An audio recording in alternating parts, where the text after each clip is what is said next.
Let me ask you something. If most of your money is in the US market, do you actually feel diversified? Because for a long time, the strategy was simple. Just buy the US S&P 500 and just hold it. And to be fair, that approach worked for a long time, where the US is still home to the world's largest companies. But today, there's a hidden problem. The top 10 companies alone already make up nearly 40% of the entire index. So even if you think you are actually diversified, you are actually heavily exposed to just a handful of tech giants. And with geopolitical risks rising, that kind of concentration can backfire fast. Even the IMF has warned that shocks in one region can easily spill over across global markets. So you don't need to leave the US, just don't stop there. You see, if something hits the US market, it hits your portfolio as well. So if everything you own drops at the same time, like back in 2022, when the Max 7 stocks dropped more than 20% after the Fed started tightening, that's when people panic and sell at the worst moment. But when you zoom out, look at where they are today. Most of them are easily way above their 2021 peak. Now, of course, it's almost impossible to predict where the market will go next, but that's exactly why geographical diversification matters. You can't control what the market does next, but you can control how exposed you are to one single market. So what you buy matters, but how everything moves together matters even more. And if you're totally new to the market, no problem. The US is still where most of the world's biggest companies are. Think Apple, Microsoft, and NVIDIA. When they move, the global markets move with them. So that's why the US stays as a backbone for most people's portfolio. And for most investors, ETFs are arguably the easiest entry point to gain US market exposure, instead of picking individual stocks one by one, which can involve much higher risk for the portfolio. So here's how I do it. Instead of guessing what to buy, on the Moomoo app, I go into the ETF section and I look at the broad index ETFs like S&P 500 or the Nasdaq based funds. And from there, go to the ETF profile to look for the ETF document and then look into their fund fact sheet. And this is where I can understand what they actually hold, how concentrated it is, and whether it fits into my investment portfolio. And here's something important for you to understand. Even when the world feels very uncertain, it doesn't always mean the market will collapse. So if you look at the S&P 500, which delivered an average annual return of almost 11% for the last 7 decades, they often recovered even during periods of war or even geopolitical conflict. And in many cases, it ended up higher after 1 year. So the lesson here is to just stick to a tried and tested strategy like the S&P 500. And honestly, one of the worst things you can do in a volatile market is just reacting to it. You buy when it's going up and you panic and sell when it drops, and in the end, basically you are just chasing the market instead of understanding it. And that's why the US stays, but it shouldn't be everything. Now, just a quick sidetrack. Before we move on to the other countries, you should also know that diversification is not just about geography, it's also about asset types. And this is where different types of ETFs all come in. For example, bond ETFs can help provide stability, especially during market uncertainty. And then gold and silver ETFs are often used as a hedge against inflation, especially when currencies weaken or prices started rising. And the idea here is very simple. You don't just want different countries, you also want different drivers of return. And once you start doing this, you might realize something. It can start to feel like you are managing multiple projects all at the same time. One for the US, one for the Asian market, and maybe another for different asset types. And that's where many investors get stuck. Not because they don't understand diversification, but because the execution becomes messy.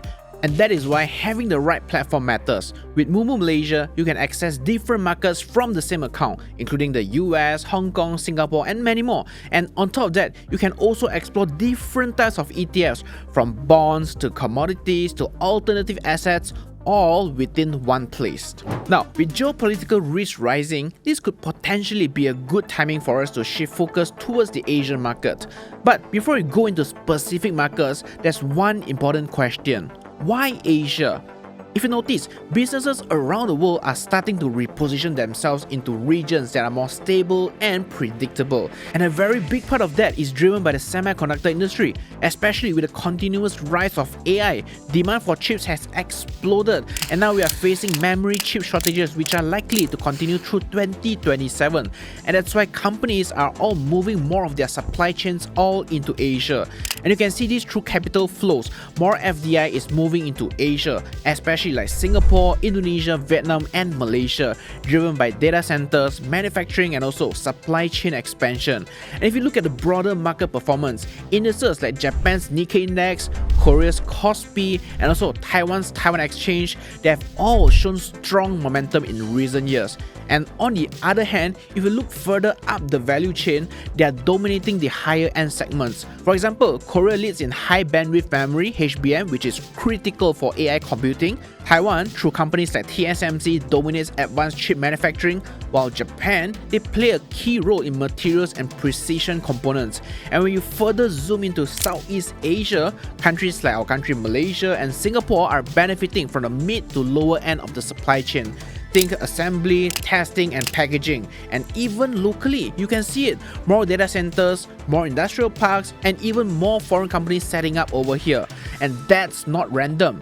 That is heavy investments coming in. So when you add Asian equities into your portfolio, you are not just adding another market, you are adding a completely different component that could hedge your downside risk or even drive your portfolio further. And that's where Hong Kong and China comes in. But before we go further, there's one thing we as investors should all know about: the classification of China shares. Chinese companies can actually be listed in different places, and that's why you will hear terms like A shares and H shares. So instead of getting too technical, let me simplify it for you. A shares are companies listed inside mainland China, such as CATL, Guizhou Maotai, and also MIDIA, and that is what we call the onshore market, and they are all traded in renminbi, and it's mainly traded by residents of the People's Republic of China, PRC, or to be simple, the Chinese. And H shares, on the other hand, are the same type of Chinese companies but listed in Hong Kong Stock Exchange, which is also known as the offshore market. For example, Xiaomi, Hotmart, and also BYD are all listed over there. And unlike A shares, there are no restrictions to who can trade and invest in the H shares. So in simple terms, A shares are China from the inside, while H shares are China through a global lens. Let's start with Hong Kong. Hong Kong plays a very specific role. It sits right between China and global investors. A lot of Chinese companies choose to list there, mainly because it gives them access to international capital. And for us, it makes things much easier as well. You don't have to deal with the mainland market directly, but you can still get exposure to China. And it's also the largest offshore renminbi hub in the world. There's around 1 trillion renminbi sitting outside of China in Hong Kong, and a big chunk of global renminbi transactions actually goes through it. So this is not just a small regional market. There's a lot of global money flowing all through here. And that's also why the market tends to be quite liquid. Big institutions are active, which makes it easier to get in and also get out. And the system itself is more familiar. Compared to mainland China, it's more transparent and also easier to navigate, especially for international investors like you and I. So for most people, Hong Kong is usually where they start when they want to look into the China market. It's not perfect, but it's the most straightforward entry point. And China itself is a totally different story. Investing in China through Hong Kong and investing directly in China's domestic market, both of these, they are not the same thing. A big part of this comes down to how each market is structured. Hong Kong tends to be more concentrated in large internet platforms, along with traditional sectors like banks, property, utilities, and energy as well. Meanwhile, the mainland Asia market is much broader, with exposure across different parts of the economy and also supply chains. So right from the start, the composition between these two is totally different as well. So when you invest through Hong Kong, you are looking at Chinese companies that are more exposed to global capital, and these are usually larger, more established firms, and their prices move with global sentiment. But when you look at the domestic A-share market, the behavior is different. It reflects what's happening inside China more directly. Things like domestic demand, policy changes, and local economic cycles tend to play a bigger role here. And because of that, the market doesn't always move in sync with the global markets. There are periods where global markets are weak, but China's domestic market is moving on its own cycle. So when people say, I am investing in China, the first question is actually, which version of China? And from a portfolio perspective, this difference matters. It gives you exposure to a different set of drivers, something you don't really get from the US or just any other developed markets. So naturally, the next question is how you can actually get exposure to this. A-shares give you direct access to China's domestic economy, but they are not always the easiest for international investors like you and I. And that's where Hong Kong becomes practical. Instead of going straight into the mainland market, many investors choose to gain exposure through Hong Kong listed ETFs. It's simpler, more accessible, and also more familiar to navigate. You can think of Hong Kong as your entry point. It allows you to get exposure in a more structured way without adding too much complexity at the start. And for most investors, especially beginners, this approach tends to be much easier to manage. And if you're still unsure about the China market, this is where Moomoo AI can help. For example, instead of doing research all by yourself, you can ask questions like, what are the main drivers of the China stock market right now? Or if you want to know about specific A-shares ETFs, you can ask, what ETFs gives exposure to the China A-shares? Anyways, beyond China, there's one more Asian market that's quite different, to say the least. It's more about stability, and that's where the Singapore market comes in. Singapore earns its place in the portfolio because it brings a very different mix compared to any other market. It's much more income focused, and over the past decade, it has consistently delivered relatively high dividend yields compared to many other markets. And if you look at the Straits Times Index STI, it tracks the top 30 companies listed on the Singapore Exchange, and a lot of these are established businesses, banks, real estate, and also infrastructure players. And yes, they are not high growth names unlike NVIDIA or Tesla, but they tend to be more consistent. And Singapore has also positioned itself as a regional financial hub, connecting capital flows across Asia, especially into Southeast Asia's growing economies and also all the tech ecosystems. So when you look at Singapore, we are not just looking at the domestic market, you are also looking at its role within the region.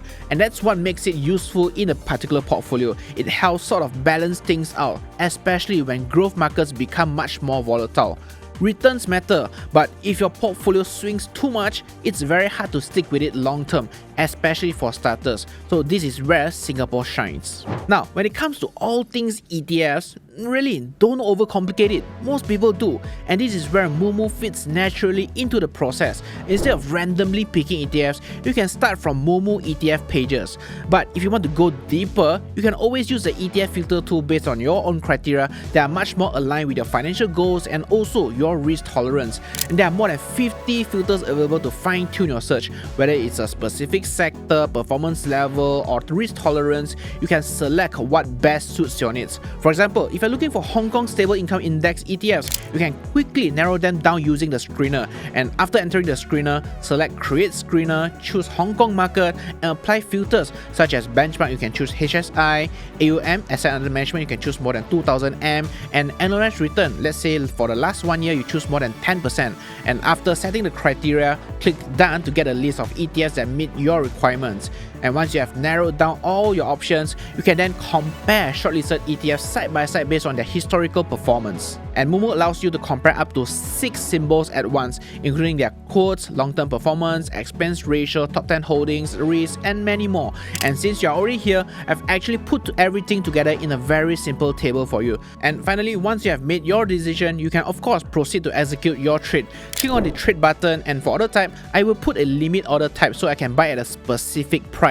And then for a session, I will leave it as RTH plus pre and post market, which basically covers all the possible trades trading hours. And time in force, I usually will choose GTC or good till cancel so that I can just leave my order open and just really let it fill it by itself.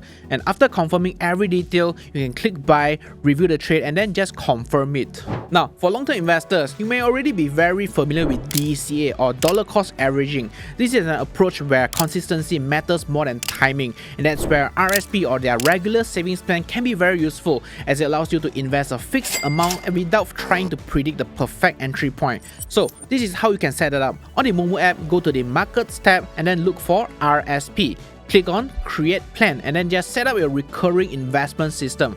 For example, if you want to invest in S&P 500 or VOO ETF regularly, search for VOO and then insert the investment amount you want to invest each month, and make sure there's enough money in your account so that it can help you invest automatically based on the frequency chosen.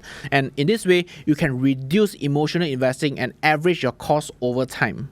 So if you zoom out, the takeaway here is actually quite simple. Markets don't move together forever. Different regions perform at different times, and that's exactly what creates opportunity. And this is why diversification matters now more than ever. Not because we can predict what's going to happen, but because we can build a portfolio that is prepared for it. And if you look at the bigger picture, a lot of the long-term momentum is gradually shifting towards Asia. Not overnight, but through supply chains, capital flows, and the growth of new industries. So don't just chase the next hot market. Instead, position yourself for where things are heading, not where they have already gone. You don't need to own everything, you just need the right mix. If you still do not have a Moomoo account yet, sign up now for an account by using my exclusive code ZIET11 to unlock extra reward. Thanks for watching.